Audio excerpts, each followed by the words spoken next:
Welcome back to my channel Eshwari creations. మనం నిల్వ ఉంచిన బియ్యంలో ఎలాగైనా పురుగులు పడుతూ ఉంటాయి.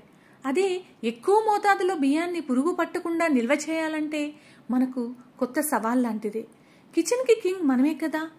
మరి మనకు బియ్యంలో పురుగులు కనిపించిన వెంటనే కోపం చిర్రెత్తుకు వస్తుంది. అది ఎంత అంటే వాటిని గరిటెలతో కొట్టి చంపేయాలి అనే అంత.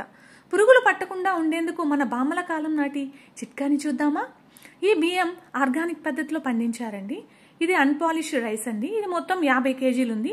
ఈ బియ్యాన్ని 1 డే ఫుల్గా బాగా ఫ్యాన్ కింద ఆరబెట్టాలి. ఇందుకోసం మనం వేపాకును నీడలో 1 డే అంతా ఆరబెట్టి దాన్ని ఒలిచి పెట్టుకోవాలండి. ఇప్పుడు ఈ బియ్యంపై ఈ ఆకులను వేసి బియ్యం మొత్తం వేపాకు స్ప్రెడ్ అయ్యేటట్లు మనం మిక్స్ చేయాలి. ఇలా మిక్స్ చేయడం వల్ల పురుగులు అనేవి పట్టదండి. ఎందుకంటే వేపాకు అనేది చేదుగా ఉంటుంది కాబట్టి పురుగులు అనేవి అస్సలు చేరదు. వీటిని స్టీల్ డ్రమ్లో కానీ గోనె సంచుల్లో కానీ నిల్వ చేసుకోవాలి. ఎక్కువ మోతాదులో రైస్ని మనం స్టోర్ చేస్తున్నాం కాబట్టి వేపాకును ఖచ్చితంగా ఇలా వేయాల్సిందే.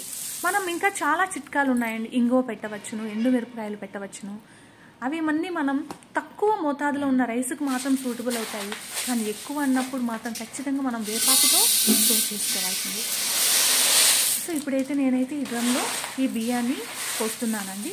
ఇలా మొత్తం ఫిల్ చేసిన తర్వాత క్యాప్ వేసేసి పెట్టేస్తానండి. సో ఈ బియ్యము 1 ఇయర్ వరకు మనకు పురుగు పట్టకుండా ఉంటుంది. బామ్మల చిట్కా మీకు అర్థమైంది కదా అండి. మీరు కూడా రైస్ని ఇలా నిల్వ ఉంచుకుంటే పురుగులు బెడద ఉండదు. వేపాకు ఇలా వేయడం వల్ల బియ్యము చేదు కాదు. ఎందుకంటే మనం ఎండిన వేపాకులను మిక్స్ చేసాం కాబట్టి. Thank you for watching.